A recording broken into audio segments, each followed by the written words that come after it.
अस्सलामु अलैकुम वरहमतुल्लाहि वबरकातुहू।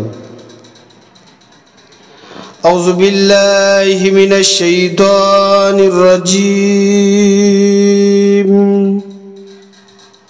बिस्मिल्लाहिर रहमानिर रहीम।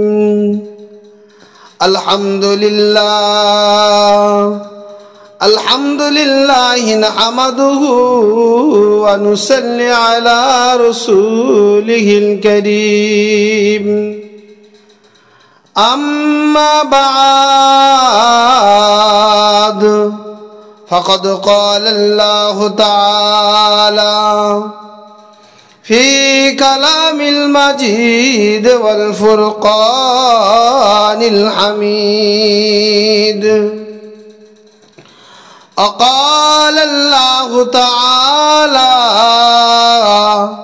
फ़ी कलामिल मजीद अल फ़ुरक़ानिल हमीद। वअब्दुल्लाह वला तुश्रिकू बिही शय्या वबिल वालिदैनि इहसान इला आखिरिल आया। अक़ाल अन्नबी सल्लल्लाहु तआला अलैहि वसल्लम ला युमिनु अहदुकुम हत्ता अकूना अहब्बा इलैहि मिन वालिदिही व वालिदिही अन्नासि अजमईन। अक़ाल अल्लाहु तआला फ़ी शानि हबीबिही मुख़बिरन व आमिरा इन्नल्लाह व मलाइकतहु युसल्लूना अलन नबी या अय्युहल्लज़ीना आमनू सल्लू अलैहि वसल्लिमू तस्लीमा। अल्लाहुम्मा सल्लि अला सय्यिदिना मौलाना मुहम्मद व अला आलि सय्यिदिना मौलाना मुहम्मद। मेरे आँखों के पुतली में जलवा है मोहम्मद का, मेरे दिल के आईना में नक्शा है मोहम्मद का। कोई जन्नत में जाएगा, कोई दोज़ख में पहुँचेगा, मदीने की तरफ दौड़ेगा दीवाना मोहम्मद का। अल्लाहुम्मा सल्ले अला सय्यिदिना मौलाना मुहम्मद व अला आलि सय्यिदिना मौलाना मुहम्मद। सदा गए महशर में लब्बैक लब्बैक, जहाँ उम्मत ने पुकारा मुहम्मद, हमें जानो दिल से प्यारा मुहम्मद, मुहम्मद की हम है हमारा मुहम्मद। अल्लाहुम्मा सल्लि अला सय्यिदिना मौलाना وعلى آل سيدنا مولانا محمد كلمة لا إله إلا الله لا إله إلا الله لا إله إلا الله محمد رسول الله حسبي ربي جل الله ما في قلبي غير الله نور محمد صلى الله لا إله إلا الله لا إله إلا الله لا إله إلا الله محمد رسول الله اللهم صل على سيدنا مولانا محمد وعلى آل سيدنا مولانا محمد মহান স্রষ্টা রব্বুল ইজ্জাত জল্লে জালালুহু জল্লে শানুহুর দরবারে লক্ষ কোটি সুজুদের নজরানা পেশ করি যে মহান স্রষ্টা রব্বুল ইজ্জাত জল্লে জালালুহু জল্লে শানুহু তিনি আমাদেরকে এখানে বসে দিন ও দুনিয়ার দুটি কথা শোনার মতো তৌফিক দান করেছেন। সকলে বলি আলহামদুলিল্লাহ। সেই নেতা ও নবীর উপরে হাজার হাজার দরুদ ও সালাম বর্ষিত হোক, যিনি হলেন আশরাফুল আম্বিয়া সৈয়দুল মুরসালিন শাফিউল মুজনবিন শাফাতের কান্ডারি হুজরে পুর নূর জনাবে মুহাম্মদুর রাসূলুল্লাহ।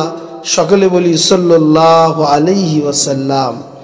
আল্লাহ তাআলার রহমত দয়া আমাদের উপরে বর্ষিত হোক। সকলে বলি আল্লাহুম্মা আমিন। আমি আপনাদের সামনে পবিত্র কালামুল্লাহ শরীফের সূরা নিসার 36 নম্বর আয়াত কারিমা রেখেছি। যে আয়াত কারিমার মধ্যে মহান স্রষ্টা রব্বুল ইজ্জাত জল্লে জালালুহু জল্লে শানুহু তিনি পৃথিবীর মানুষকে কতগুলি আমলের শিক্ষা দিয়েছেন। আল্লাহ বলছেন এই আমলগুলি যদি কারোর মধ্যে থাকে তাহলে আমি আল্লাহ ওই ব্যক্তির মৃত্যুর পরে পরে তার কবরের জিন্দেগিতে আমি আল্লাহ তার কবরের মধ্যে তাকে আমি সশরীরে জীবিত রাখব। এই আয়াত কারিমা যেদিন অবতীর্ণ হয় সেই সময় আল্লাহ রাব্বুল আলামিনের অগণিত ফিরিস্তা জিবরাইল আলাইহিমুস সালামের সঙ্গে নবী পাক সাল্লাল্লাহু আলাইহি ওয়াসাল্লামের কাছে এই আয়াত কারিমাটা ওয়েলকাম জানাতে জানাতে নিয়ে এসেছিলেন। এই আয়াত কারিমা অনেক ইতকান কিতাবের মধ্যে দেখা যায়। এই আয়াত কারিমা আম্মাজান আয়েশা সিদ্দিকা রাদিয়াল্লাহু আনহার গৃহে অবতীর্ণ হয়েছিল। এই আয়াত কারিমা মধ্যরাতে অবতীর্ণ হয়েছে। কোন সময় এই আয়াত কারিমাটা অবতীর্ণ হলো সর্বপ্রথম সে কথাটা বলার চেষ্টা করবে ইনশাআল্লাহ। আল্লাহ পাক আল্লাহ তাআলা আমাকে বলার তৌফিক দান করুন। সকলে বলি আল্লাহুম্মা আমিন। একদিন নবী পাক সাল্লাল্লাহু তাআলা আলাইহি ওয়াসাল্লাম আম্মা জান আয়েশা সিদ্দিকা রাদিয়াল্লাহু আনহার গৃহে রাত্রি যাপন করছিলেন। এমত অবস্থায় আম্মা জান আয়েশা সিদ্দিকা রাদিয়াল্লাহু আনহা ঘুমের মধ্যে তিনি স্বপ্ন দেখলেন। কি স্বপ্ন দেখলেন? যে নবী পাক সাল্লাল্লাহু তাআলা আলাইহি ওয়াসাল্লাম কবর মোবারকের ভিতরে তিনি বসে বসে ষাঁড় গরুর গোশত খাচ্ছেন। এই স্বপ্ন তিনি দেখলেন। ওয়ানা আয়েশা সিদ্দিকা রাদিয়াল্লাহু আনহা قال رسول الله صلى الله تعالى عليه وسلم আম্মা জান আয়েশা সিদ্দিকা রাদিয়াল্লাহু আনহা তিনি স্বপ্ন দেখছেন। কি স্বপ্ন দেখছেন? আমি স্বপ্ন দেখছি রাআইতু ফিল মানামে, আমি আমার স্বপ্নের মধ্যে দেখতে পেলাম ইয়া রাসূলুল্লাহ ইয়া হাবিবাল্লাহ, আমি দেখলাম আপনি কবর মোবারকের ভিতরে বসে বসে ষাঁড় গরুর গোশত খাচ্ছেন। ইয়া রাসূলুল্লাহ ইয়া হাবিবাল্লাহ, আপনি তো বলেছেন যে ব্যক্তি আমার স্বপ্ন দেখলো সেই ব্যক্তি সত্যি সত্যি দেখলো, কেননা শয়তান আমার সূরাত ধরতে পারে না।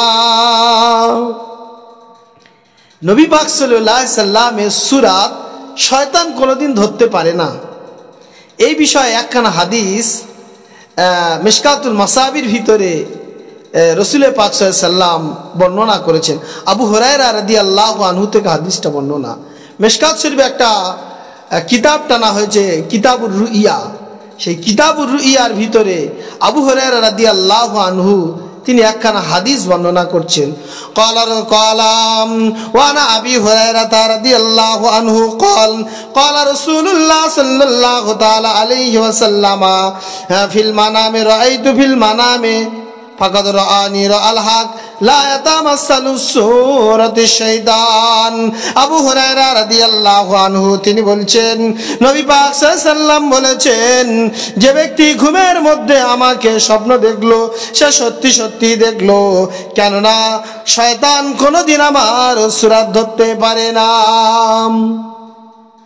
হযরতে আম্মা জান আয়েশা সিদ্দিকা রাদিয়াল্লাহু আনহা বলছেন ইয়া রাসূলুল্লাহ ইয়া হাবিবাল্লাহ, আপনাকে যে ব্যক্তি স্বপ্ন দেখে সে তো সত্য স্বপ্ন দেখে।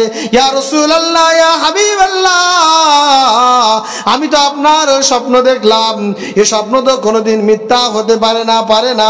আপনি এখন জীবিত হালতে আছেন আর আপনি মৃত্যুর পরে আপনি যখন কবরস্থ হবেন, ইয়া রাসূলুল্লাহ ইয়া হাবিবাল্লাহ, আপনি কবর মোবারকের মধ্যে কেমন করে আপনি আবার ষাঁড় গরুর গোশত খাবেন। ইয়া রাসূলুল্লাহ ইয়া হাবিবাল্লাহ, এই ব্যাপারটা আমি তো বুঝতে পারছি না। এমন করে বলে আর রাসূল পাক সাল্লাল্লাহু আলাইহি সাল্লামের জড়িয়ে ধরে হাউমাউ করে কাঁদতে থাকে। ইয়া রাসূলুল্লাহ ইয়া হাবিবাল্লাহ, আপনি কেমন আছেন বলুন।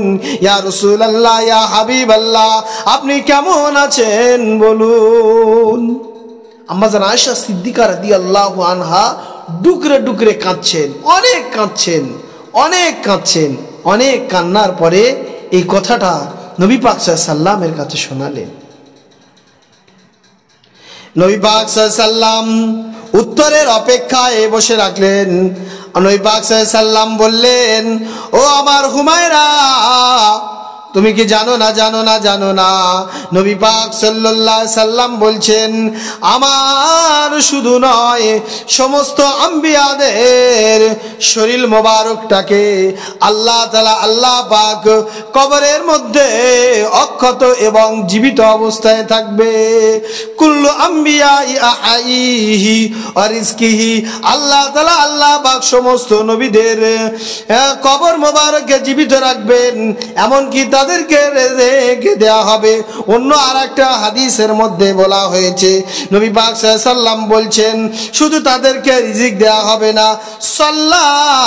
সালাতা, তারা কবর মোবারকের ভিতরে নামাজ আদায় করে থাকবে। নবী পাক সাল্লাল্লাহু আলাইহি সাল্লাম আম্মা জান আয়েশা সিদ্দিকা রাদিয়াল্লাহু আনহাকে এই কথা বলে বলে আম্মা জান আয়েশা সিদ্দিকা রাদিয়াল্লাহু আনহাকে বোঝাচ্ছেন। এমত অবস্থায় আতা জিবরাইল আলাইহিমুস সালাম, আসসালাতু আসসালামু আলাইকা ইয়া রাসূলুল্লাহ, আসসালাতু আসসালামু আলাইকা ইয়া হাবিবাল্লাহ। আমার নবী পাক সাল্লাল্লাহু আলাইহি সাল্লামকে সালাম দিয়ে জিবরাইল সাল্লাম বললেন ইয়া রাসূলুল্লাহ ইয়া হাবিবাল্লাহ, শুধু তাই নয় শুধু নবীদেরকে আল্লাহ পাক আল্লাহ তাআলা জীবিত রাখবেন, শুধু তাই নয় নবীদেরকে জীবিত রাখবে তা নয়, আল্লাহ পাক আল্লাহ তাআলা ঘোষণা দিয়েছেন যে ব্যক্তির ভিতরে এই খাসিয়াত থাকবে, এই গুণাবলী থাকবে, ওই ব্যক্তিদেরকে আল্লাহ পাক আল্লাহ তাআলা কবরের মধ্যে অক্ষত অবস্থায় ও জীবিত হালতে রাখবেন। কোন আমল করলে আল্লাহ তাআলা আল্লাহ পাক ওই ব্যক্তির দেহটাকে আল্লাহ পাক অক্ষত অবস্থায় রাখবেন, সে কোন ব্যক্তি? সেই ব্যাপারে আল্লাহ তাআলা আল্লাহ পাক কোরআন পাকের মধ্যে ঘোষণা দিয়ে দিলেন। 1 নম্বর হলো ওয়া আবুদুল্লাহ লা তুশরিকু বিহি শাইয়া। যে ব্যক্তি আল্লাহর ইবাদত করে আর কারোর সঙ্গে আল্লাহকে শরীক করে না। লা তুশরিক বিহি শাইয়া, শাইউন কোন জিনিস, কোন মাখলুক, কোন গাছগাছালি, কোন মূর্তি, কারোর সঙ্গে আল্লাহ তাআলার জাতি ও সিফাতি নামের সঙ্গে শিরিক করা যাবে না। এটা হলো সবথেকে বড় গুনাহ। আল্লাহ পাক বলছেন ইন্না শিরকা লা যুলমান আযীম। শিরিক হচ্ছে সবথেকে নিকৃষ্টতম একটা কাজ। আল্লাহ তাআলা আল্লাহ পাক সব কিছু সহ্য করতে পারেন, কিন্তু আল্লাহ পাক একটা জিনিস সহ্য করতে পারে না। আল্লাহ পাক আল্লাহর জায়গা যদি বান্দা অন্য কাউকে নিয়ে আসে, তখন আল্লাহ পাক সহ্য করতে পারেন না। এ বিষয়ে একখানা হাদিস হযরতে আব্দুল্লাহ ইবনে আব্বাস রাদিয়াল্লাহু আনহু থেকে বর্ণিত। ক্বালা আব্দুল্লাহ ইবনে আব্বাস রাদিয়াল্লাহু আনহু ক্বালা রাসূলুল্লাহ সাল্লাল্লাহু তাআলা আলাইহি ওয়াসাল্লাম কাবাইর ইশরিকু বিল্লাহ। কবিরা গুনাহ হলো আল্লাহর সাথে শরীক করা। ইশরিকু বিল্লাহ উকুকুল ওয়ালিদাইন কতলুন নাফস এমনুল গামুস। এই চারটে অনেকগুলো কবিরা গুনাহ আছে, কিন্তু এই হাদিসের মধ্যে আল্লাহ রাসূল সাল্লাল্লাহু আলাইহি ওয়াসাল্লাম চারটে কবিরা গুনাহর কথা বলেছেন। 1 নম্বর কি বলছেন শরীক করা। আল্লাহ তাআলার সাথে শরীক করলে আল্লাহ পাক সহ্য করতে পারেন না। এটা হচ্ছে কবিরা গুনাহ। কবিরা গুনাহটা কেমন? কবিরা গুনাহ ওই রকম ভয়ঙ্কর যে গুনাহর কারণে যত সওয়াবের কাজ করা হোক না কেন, যত সৎ কাজ করা হোক না কেন, এই কোনো কাজ কিন্তু আল্লাহর দরবারে কবুল হবে না। অত সোজা নয়।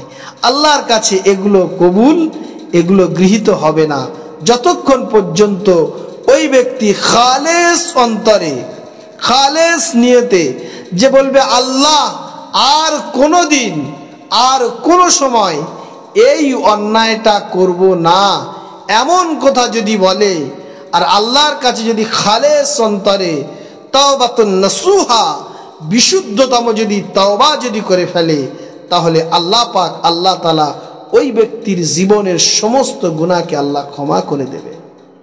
এটাই হচ্ছে আল্লাহর সারপ্রাইজ। তাহলে আল্লাহকে ইবাদত করতে হবে। আল্লাহর ইবাদত করলে কি পাওয়া যাবে? এ বিষয়ে সূরা ফজরের শেষের দিকে আল্লাহ পাক বর্ণনা করছে। আল্লাহ পাক বলছেন যে তোমরা শুধুমাত্র আমার ইবাদত করো। ফাদখুলি ফি ইবাদি আদখুলি জান্নাতি। বান্দা তুমি যদি ইবাদত করো, তাহলে আমি আমার সুখের জান্নাত তোমার জন্য সারপ্রাইজ রেখে দেব। আল্লাহ তাআলা আল্লাহ পাক কালাম পাকের মধ্যে ইরশাদ করলেন, ফাদখুলি ফি ইবাদি আদখুলি জান্নাতি। হো আমার বান্দা, তুমি কেবল মাত্র শুধুমাত্র আমার ইবাদত করো, আমি আল্লাহ তোমার জন্য সারপ্রাইজ রেখেছি, সেটা হলো জান্নাত। আল্লাহর যদি ইবাদত করা হয়, আল্লাহ তাআলা আল্লাহ পাক আমাদের জন্য জান্নাত রেখেছে। যদি কোনো বান্দার ভিতরে এই খাসিয়াত যদি থাকে, যে ব্যক্তি আল্লাহর ইবাদত করবে আর আল্লাহর সাথে শরীক করবে না, সেই ব্যক্তির জন্য আল্লাহ পাক এমন একটা সারপ্রাইজ রেখেছেন। তাহলে হলো এক নম্বর কি? আল্লাহর ইবাদত করা, আল্লাহর সাথে কাউকে শরীক না করা। 2 নম্বরটা খুব ভয়াবহ, বর্তমান সমাজে কিন্তু এটা অহরহ ঘটে চলেছে ভাই।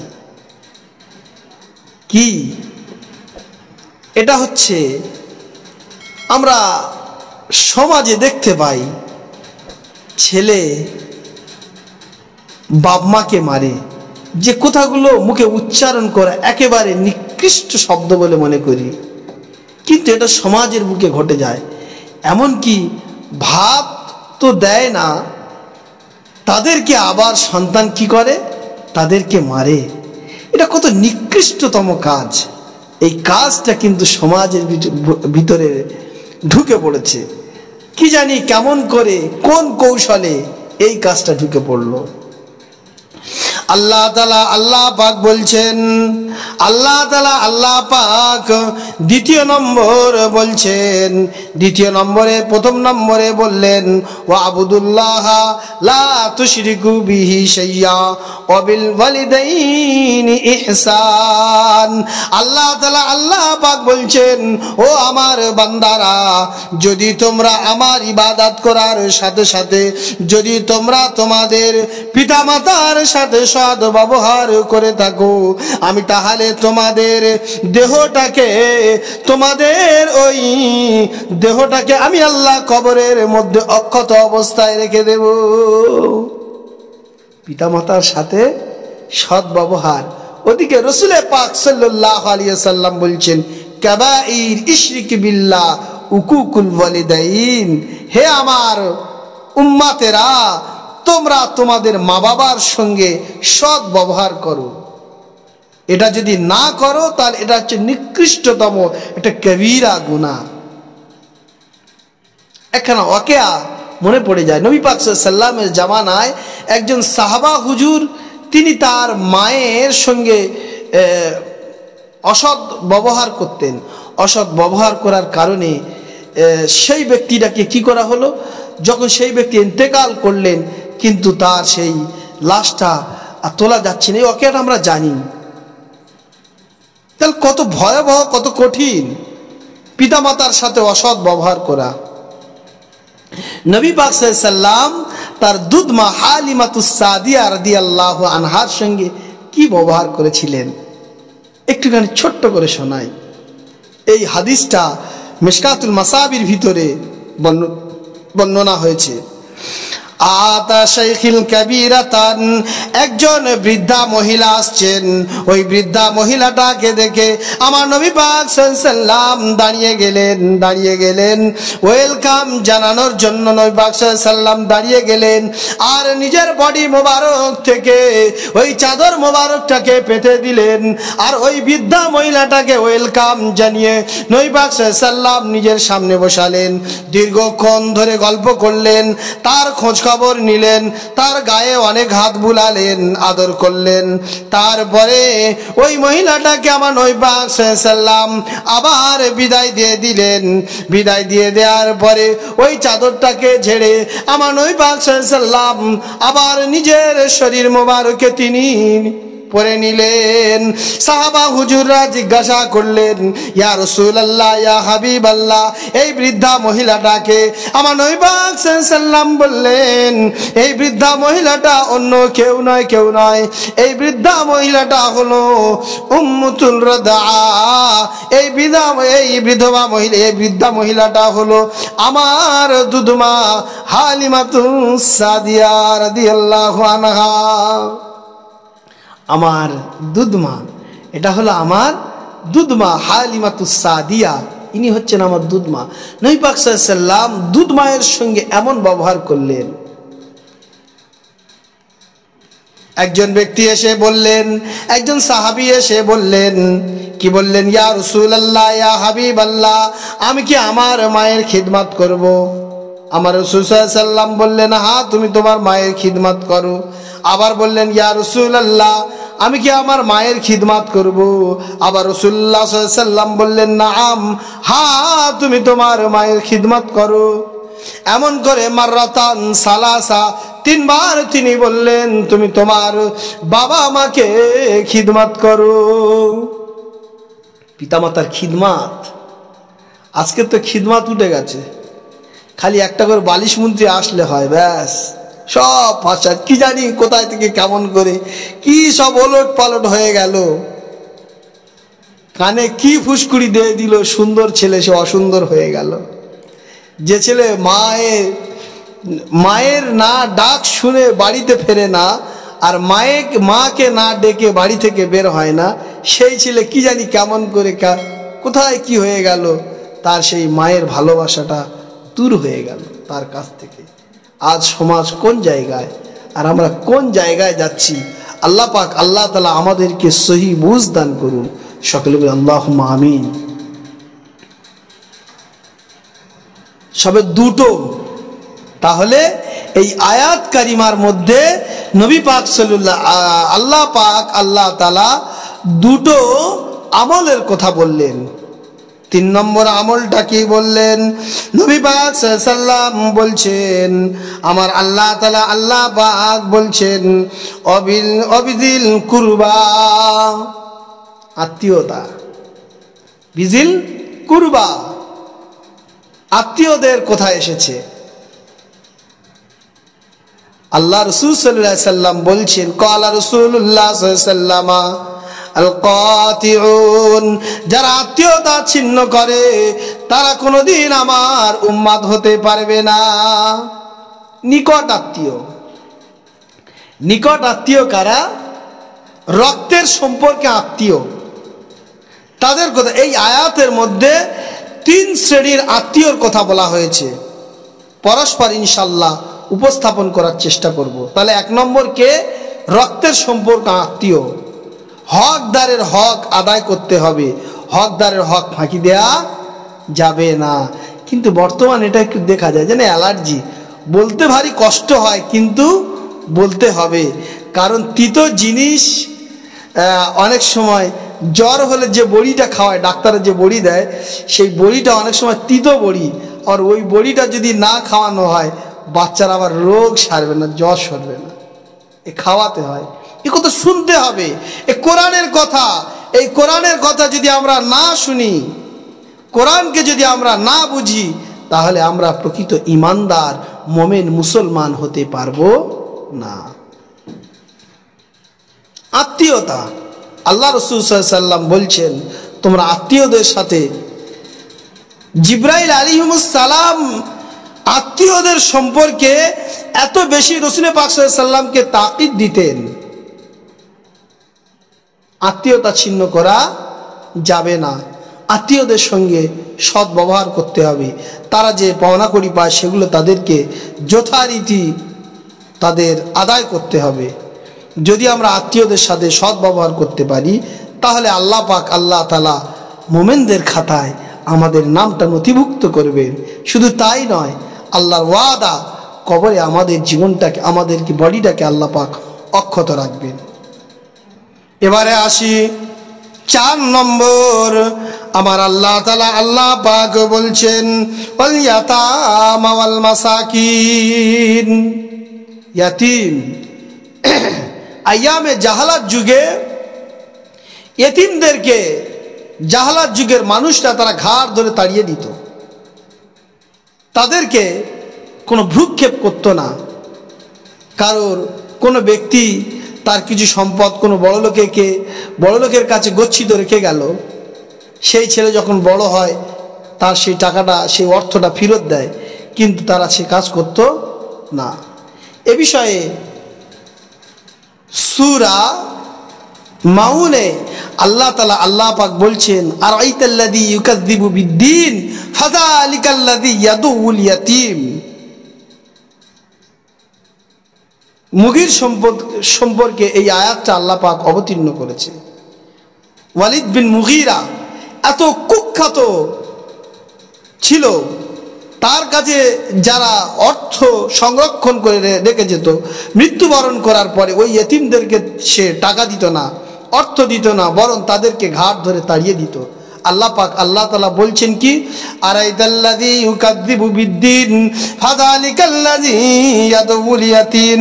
হে আমার রাসূল, আপনি দেখবেন আইয়ামে জাহালাত যুগের মানুষরা তারা কি করে, তারা এতিমদেরকে ঘাট ধরে তাড়িয়ে দেয়।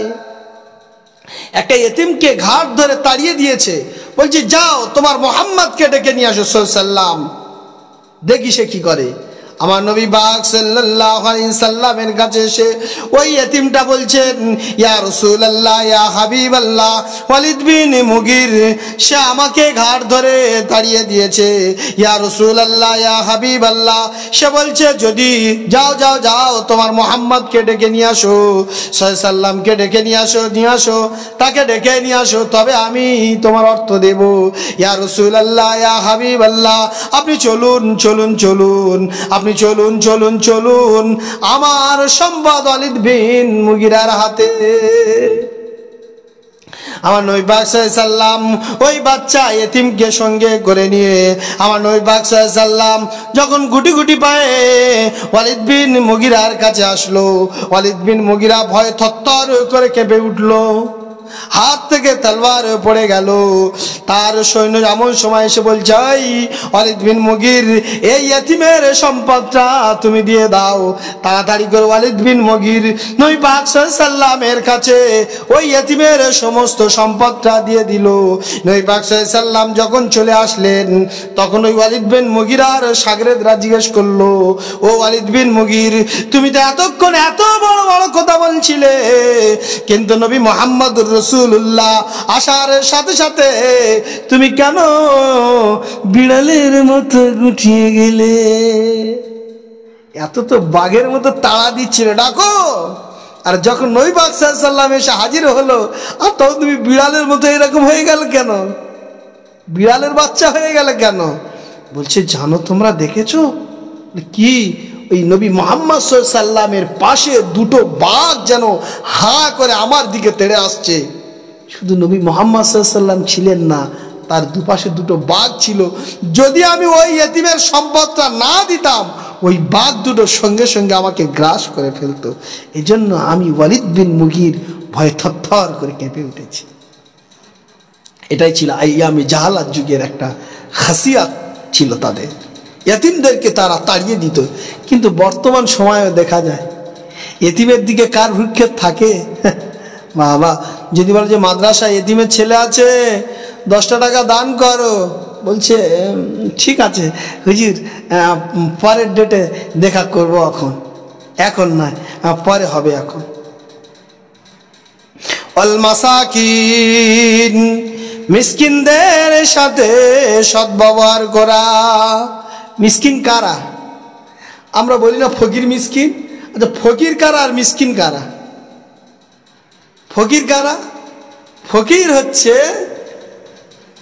যাদের ঘর আছে, যাদের থাকার জায়গা আছে, কিন্তু খাবার টাকা নেই, খাবার মতো অর্থ নেই, তাদেরকে বলা হয় ফকির।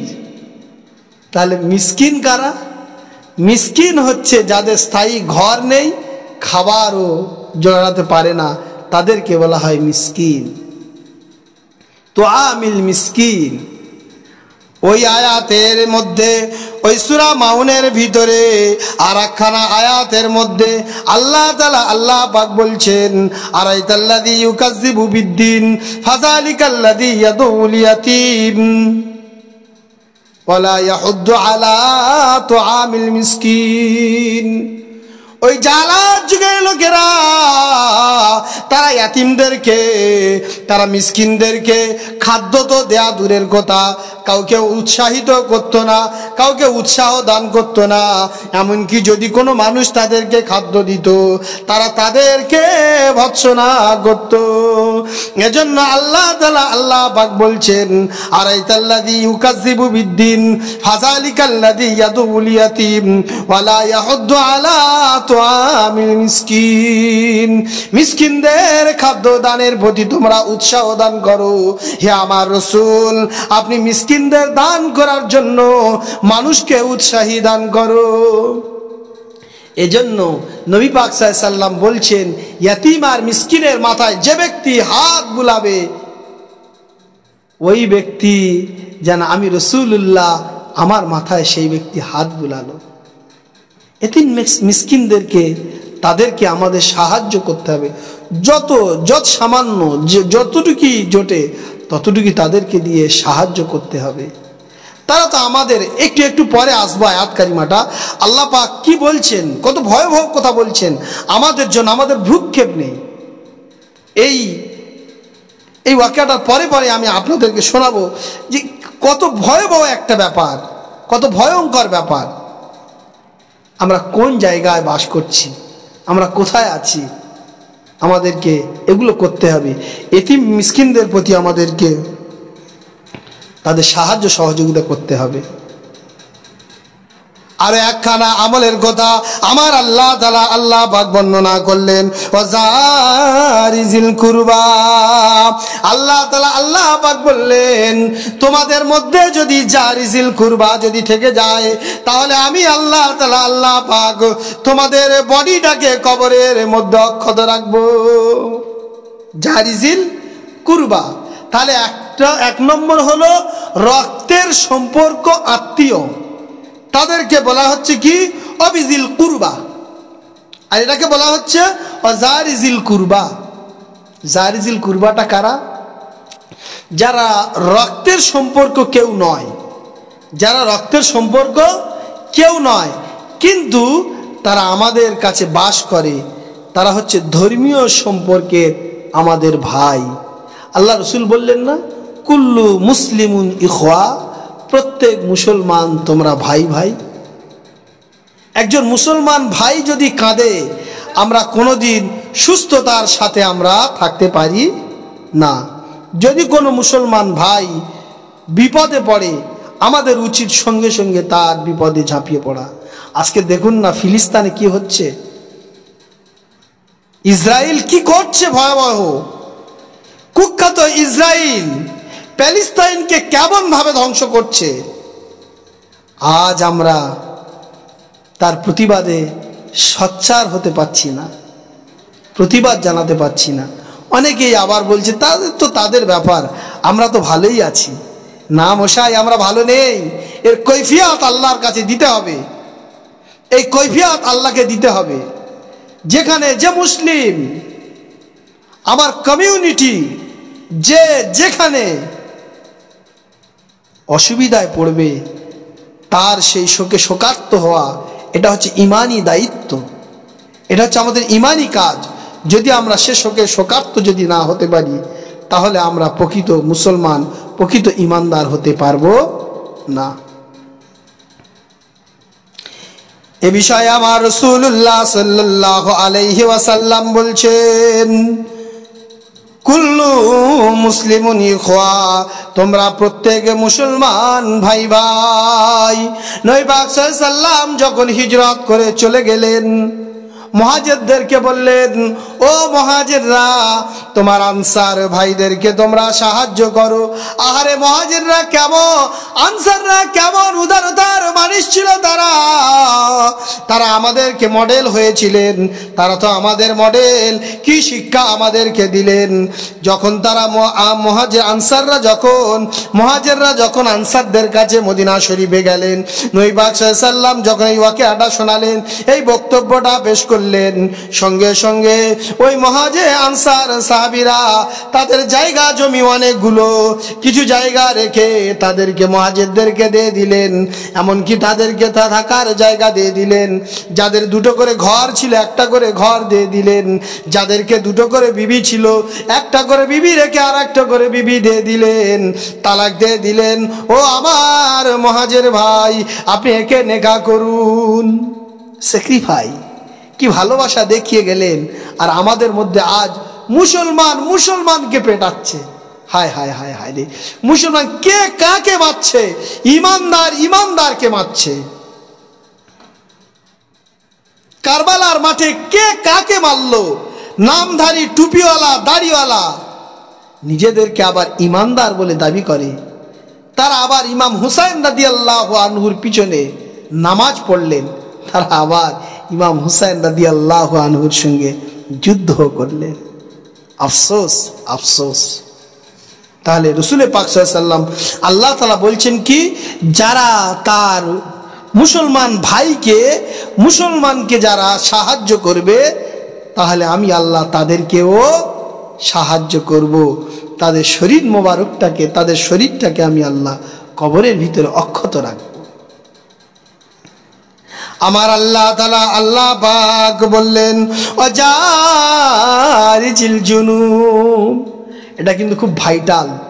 এই আয়াত কারিমার মধ্যে আল্লাহ তাআলা সমস্ত মানুষকে কেমন ভাবে কোন মানুষের প্রতি, কোন ধর্মের প্রতি, কোন জাতের প্রতি বিদ্বেষ পোষণ করা যাবে না। কোন মোমেন মুসলমান কোন জাতির প্রতি বিদ্বেষ পোষণ করতে পারে না। এই ছোট্ট আয়াত কারিমার ভিতরে আল্লাহ পাক আল্লাহ তাআলা আমাদেরকে শিক্ষা দিয়েছেন। ওয়াজারিজিল জুনুব, আল্লাহ পাক কি বলছেন? ওয়াজারিজিল জুনুব। সে আমার আত্মীয়, আমার রক্তের সম্পর্ক নয়, আমার মুসলমান ভাইও নয়, কিন্তু সে আমাদের জারিজিল জুনুব। সে কে?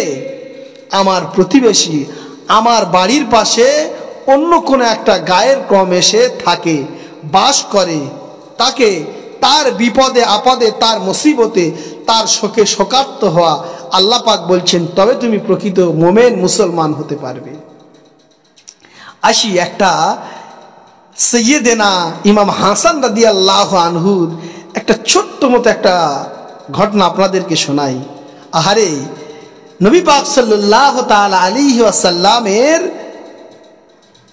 কলিজার টুকরা ইমাম হাসান রাদিয়াল্লাহু আনহু কি মডেল আমাদেরকে দেখিয়েছেন। আল্লাহু আকবার, আল্লাহু আকবার।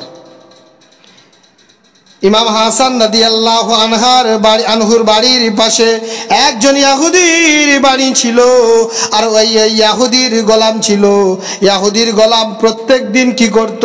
ওই বাড়িটা ঝাড় দিয়ে ইমাম হাসান রাদিয়াল্লাহু আনহুর ওই পাঁচিলের একটা ভাঙা ছিল, সেই পাঁচিলের ভাঙা দিয়ে ওই কাচড়াগুলো রোজের ইমাম হোসেন রাদিয়াল্লাহু আনহুর উঠানে ফেলে দিত। এইভাবে একদিন, দুদিন, 3 দিন, 1 মাস, 2 মাস, অনেক দিন ধরে ওই কাচড়াগুলো ফেলতে থাকে।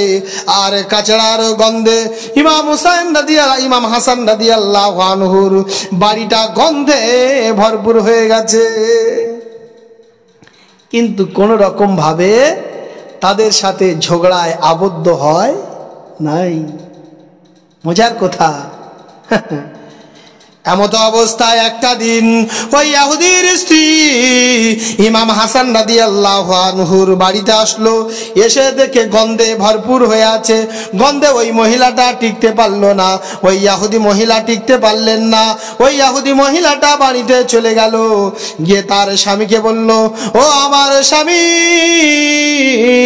শোনো শোনো শোনো শোনো শোনো, আমাদের এই গোলামটা রোজের আমাদের বাড়ির যত কাচড়া, যত নোংরা আবর্জনা এই ভাঙানা জানালা দিয়ে ইমাম হাসানের বাড়িতে ফেলে দেয়। তাই নাকি? বলছে হ্যাঁ। তো কই কোনোদিন বলেনি? তো বলছে না, কোনোদিন বলেনি। ওই তখন ইহুদি বলল, আচ্ছা ঠিক আছে, আমি গিয়ে দেখি। তো গিয়ে দেখছে সত্যি স্তূপ জমে গেছে, ময়লা স্তূপ হয়ে গেছে, আর সেই ময়লা দিয়ে গন্ধ বের হচ্ছে। ওই সময় ইহুদি বলেছিল, ও ইমাম হাসান, আপনি কেন আমাকে জানাননি? আমার গোলামটা আপনার এপারে এই জানলা দিয়ে এখানে, আপনার এখানে যে নোংরা আবর্জনাগুলো ফেলে দিয়ে যায়, এই নোংরা আবর্জনা কেমন করে আপনি সহ্য করছেন? বলছে ভাই কি আর বলবো, কি আর বলবো, আমার যে নেতা, আমার যে লিডার, আমার যে মডেল, উসওয়াতুন হাসানা, আমার মডেল তো উসওয়াতুন হাসানা, আমার নবী পাক সাল্লাল্লাহু আলাইহি ওয়াসাল্লাম, আমার নানাজি শিক্ষা দিয়ে গেছেন। যে কি শিক্ষা দিলেন তিনি? প্রতিবেশীর সাথে ঝগড়ায় আবদ্ধ হওয়া যাবে না। কিন্তু আজকাল এই জিনিসটা হচ্ছে না, হয়নি। কে কার কি নিয়ে নিচ্ছে, কি হয়ে যাচ্ছে। আল্লাহু আকবার, আল্লাহু আকবার, সুম্মা আল্লাহু আকবার। নিজের ভাইয়ের জায়গা নিয়ে অন্য এক ভাই দখল করে বসে আছে, তো অন্য প্রতিবেশী সে তো দূর কি বাত, অনেক দূরের কথা। এমত অবস্থায় ইহুদি হাংমাং করে কাঁদতে থাকে, ইয়া হুসাইন, আমাকে ক্ষমা করে দিন, আমাকে ক্ষমা করে দিন। ইমাম হোসেন রাদিয়াল্লাহু আনহু বললেন, না না না ভাই, ক্ষমা করার কিছু নয়, আমি তো কিছু মনে করিনি, আমি তো কিছু মনে করিনি, তাহলে আমি ক্ষমাটা কেমন করে করি? ইহুদি বললেন, হে ইমাম হাসান, এটা যদি আপনাদের ধর্ম হয়ে থাকে, এটা যদি আপনাদের আদর্শ হয়ে থাকে, তাহলে আমি ইহুদি এই মুহূর্তে আপনার হাতে হাত দিয়ে কলমায়ে তৈয়বা লা ইলাহা ইল্লাল্লাহু মুহাম্মাদুর রাসূলুল্লাহ সাল্লাল্লাহু তাআলা আলাইহি ওয়াসাল্লাম পড়ে আমি এখনই মুসলমান হয়ে গেলাম। কি আদর্শ, কি মডেল, তাদের মধ্যে কি ভ্রাতৃত্ব, কি মহব্বত, মানুষের প্রতি কি ভালোবাসা। আহারে, আল্লাহ পাক, আল্লাহ তাআলা তাদেরকে কি নিয়ামত দিয়েছেন। এজন্য তো তিনি আমাদের অ্যাম্বাসেডর হবেন, জান্নাতের সর্দার হবেন। ইমাম হাসান আল হুসাইন তানারা কি হবেন? জান্নাতের সর্দার হবেন, তানারা জান্নাতের সর্দার হবেন। আমাদেরকে সহি বুঝ আমাদেরকে নিয়ে আসতে হবে, আমাদেরকে একটা জায়গা, এই জিনিসগুলো আমাদের মধ্যে নিয়ে আসতে হবে। আল্লাহ তাআলা, আল্লাহ পাক কোরআন পাকের মধ্যে বলছেন ওয়াসাহিবিল জানবি, আল্লাহ তাআলা, আল্লাহ পাক কোরআন পাকের মধ্যে বললেন ওয়াসাহিবিল জানবি, তোমার সফর সঙ্গী যে হবে, তোমার সঙ্গী সাথী যারা হবে, তাদের সাথে সৎ ব্যবহার করো, তবে তুমি প্রকৃত ঈমানদার, তবে তুমি প্রকৃত মুমিন মুসলমান হতে পারবে। প্রকৃত মুমিন মুসলমান হতে গেলে কি করতে হবে? গোলামের প্রতি, আল্লাহ পাক আমাদের কি আদর্শ দিলেন, নবী পাক সাল্লাল্লাহু আলাইহি ওয়াসাল্লাম কি আদর্শ শেখালেন। গোলামের সাথে সৎ ব্যবহার করতে হবে, গোলামের সাথে ভালো ব্যবহার করতে হবে। আমরা যদি গোলামের সাথে সৎ ব্যবহার করতে পারি, তবে আমরা প্রকৃত ঈমানদার হতে পারবো। ইমাম খলিফাতুল মুসলিমিন হযরত উমর ফারুক রাদিয়াল্লাহু আনহুর একটা ছোট্ট একটা ঘটনা বলি। উমর রাদিয়াল্লাহু আনহু তিনি জোহরের না আসরের নামাজ পড়ে খাওয়া দাওয়া করে শুয়ে পড়লেন। গ্রীষ্মের সময় গোলাম পাখা টানছেন, এমত অবস্থায় সাইয়্যিদিনা উমর রাদিয়াল্লাহু আনহু তিনি ঘুমিয়ে পড়েছেন।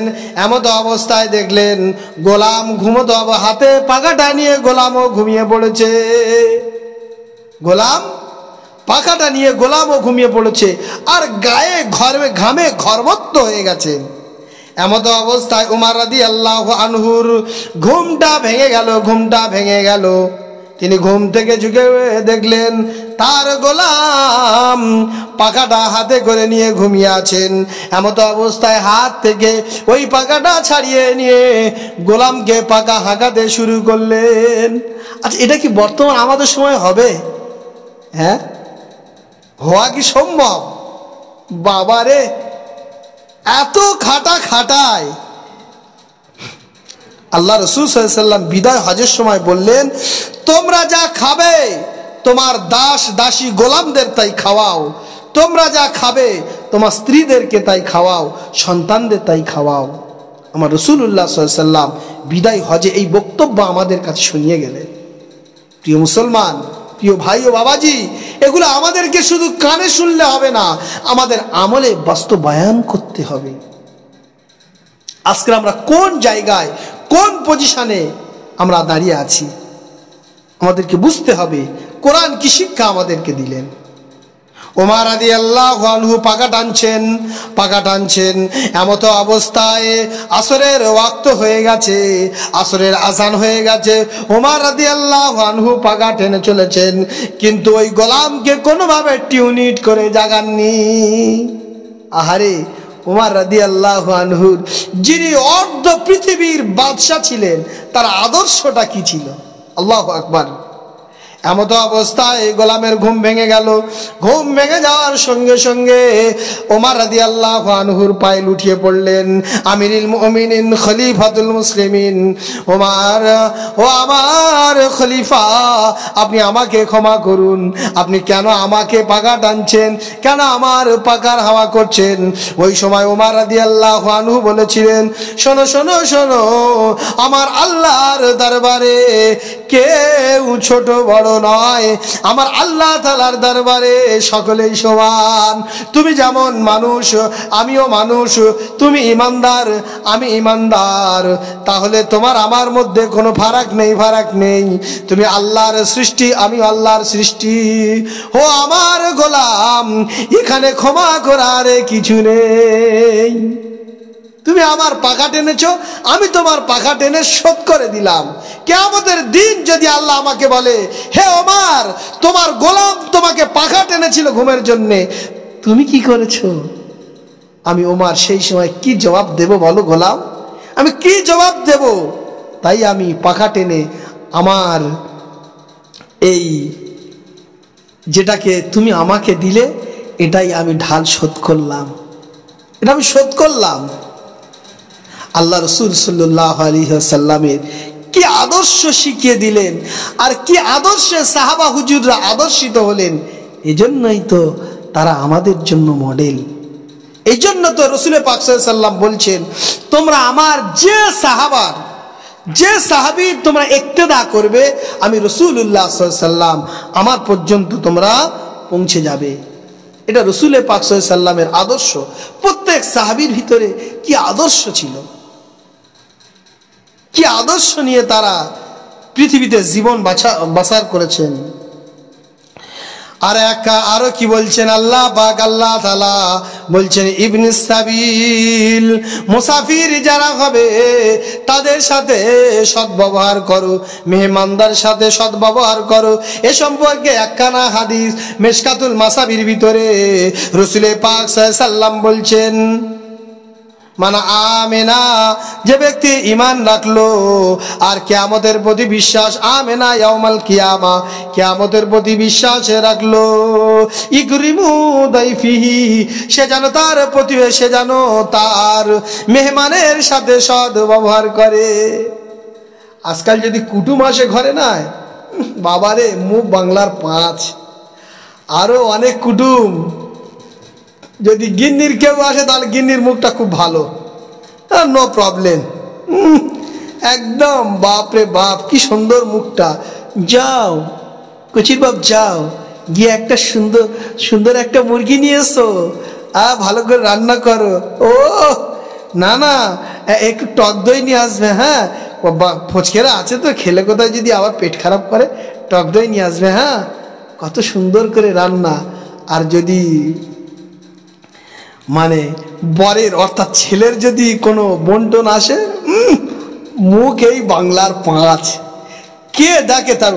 তোমার বোনেদের কাজ নেই সকাল সন্ধ্যা, তোমার ফুবুদের কাজ নেই সকাল সন্ধ্যা, কখন আসে তার ঠিক নেই। আমি এত কাজ করতে পারি, খামো খাই।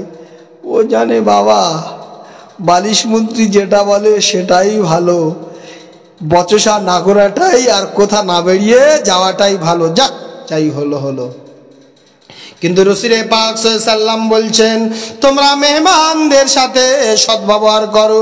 যতক্ষণ পর্যন্ত মেহমানদের সাথে সৎ ব্যবহার না করতে পারবে, ততক্ষণ তুমি ঈমানদার বলে দাবি করো না।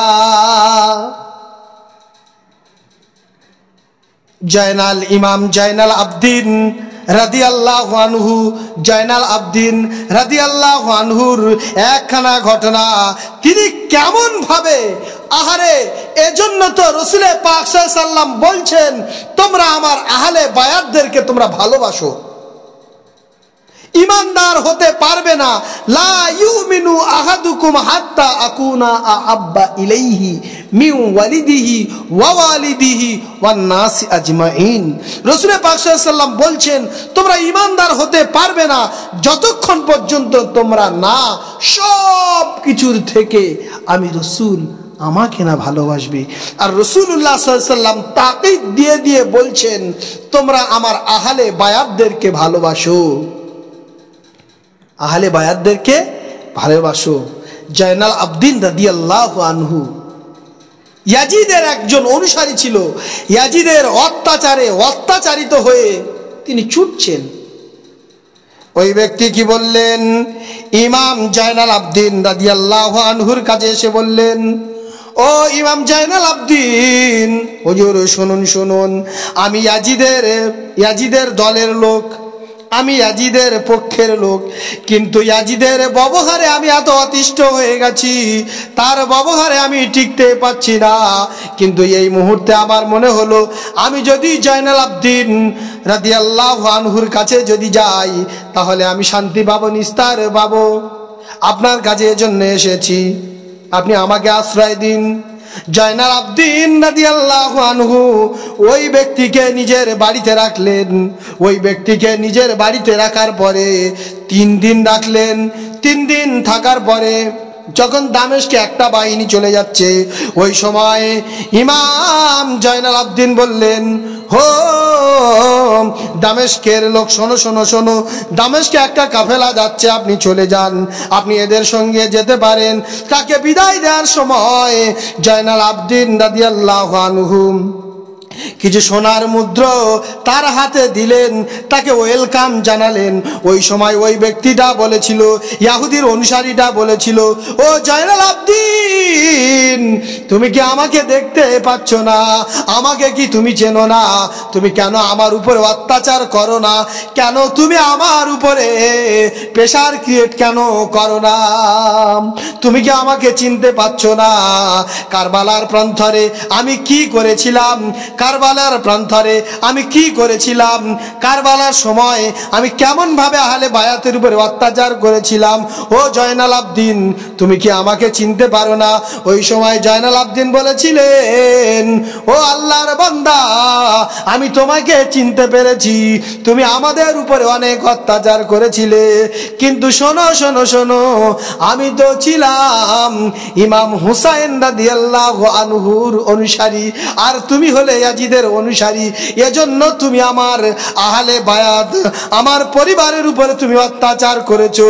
আর আমি ইমাম হুসাইন রাদিয়াল্লাহু আনহুর অনুসারী হওয়ার কারণে, আমি আমার নানাজি, আমি আমার রাসূলুল্লাহর অনুসারী হওয়ার কারণে আমি আজকের তোমাকে প্রতিশোধ না নিয়ে আজকের তোমাকে আমি উপঢৌকন দিয়ে ছেড়ে দিলাম। এটাই হলো আমাদের আদর্শ, এটাই হলো আহলে বায়াতের আদর্শ। এজন্য তোই তারা কিয়ামতের দিন জান্নাতে তারা তো সরদার হবেন। হযরতে ফাতেমা রাদিয়াল্লাহু আনহা তিনি তো আমাদের সরদারিনী হবেন। তাই রাসূল পাক সাল্লাল্লাহু আলাইহি সাল্লামের উসওয়াতুন হাসানা, তিনি আমাদের মডেল। আর তিনি সবাইকে এই শিক্ষা দিয়ে গেলেন, তিনি সবাইকে এই শিক্ষা দিলেন কেমন করে আমাদেরকে চলতে হবে। ওমামা মালাকাত আইমানুকুম, তারপরে আবার আল্লাহ তাআলা, আল্লাহ পাক বলছেন, ওমামা মালাকাত আইমানুকুম, তোমরা তোমাদের দাস দাসীর সাথে সদ্ব্যবহার করো। রাসূলুল্লাহ সাল্লাল্লাহু আলাইহি সাল্লাম আমার বিদায় হজে, তিনি বক্তব্য সংক্ষেপ করছি, বিদায় হজে তিনি বক্তব্য দিলেন, ও আমার সাহাবীরা, শোনো শোনো শোনো, তোমরা তোমরা তোমাদের পরে যারা আসবে তাদেরকে শুনিয়ে দাও, তাদেরকে তোমরা শুনিয়ে দেবে। যাদেরকে দাস দাসী থাকবে তাদেরকে তোমরা অধিক মাত্রায় অত্যাচার করবে না, তাদেরকে তোমরা অধিকতর কাজ দেবে না, তাদেরকে তোমরা ভালোবাসবে। তোমরা যা খাবে তাদেরকে তোমরা তাই খাবে। আল্লাহ রসুল বললেন দাস দাসীর সাথে অসৎ ব্যবহার করা যাবে না, তোমরা যা খাবে দাস দাসীকে তাই খাওয়াবে। আর আল্লাহ পাক বলছেন যারা দাস দাসীর সাথে ভালো ব্যবহার করবে তাহলে আমি আল্লাহ তাদেরকে তাদের জিসিম মোবারকটাকে আমি আল্লাহ ওই অক্ষত অবস্থায় রেখে দেব। তাহলে আল্লাহ পাক আল্লাহ তাআলা আমাদেরকে এই শিক্ষা দিলেন, আল্লাহ পাক আমাদেরকে এই শিক্ষা দিলেন। আল্লাহ পাক আল্লাহ তাআলা আমাদেরকে সকলকে সহি বুঝ দান করার তৌফিক দান করুন। সময় সংক্ষিপ্ত, এখানেই বক্তব্য মুক্তাসার করছি।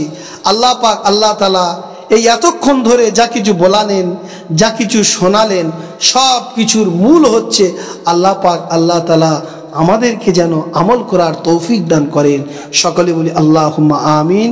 ওয়া আখিরি দাওয়ানা আলহামদুলিল্লাহি রাব্বিল আলামিন। আসসালামু আলাইকুম ওয়া রাহমাতুল্লাহি ওয়া বারাকাতুহু।